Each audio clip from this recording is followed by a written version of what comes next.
problem of evil. This one keeps on coming up, and here's my objection. Here we go. The problem of evil. Unbelievers have declared the problem lethal. How can an all-loving God let suffering seem equal and evil? So rampant and roaming and free, a contradiction it seems. How can this be? Hold on a minute, let's look back in time to a world that was perfect, unmarred and divine. Genesis paints it, the world as it initially stood, created in beauty, and it all was called good.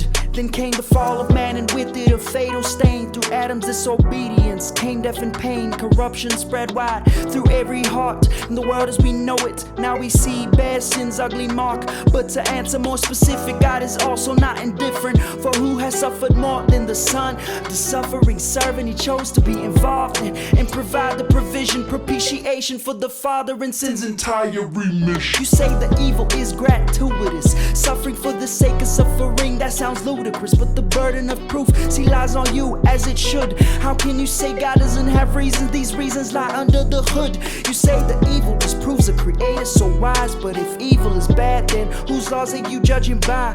A moral standard exists, one you cannot ignore. In fact, the standard proves a good God all the more, that's for sure.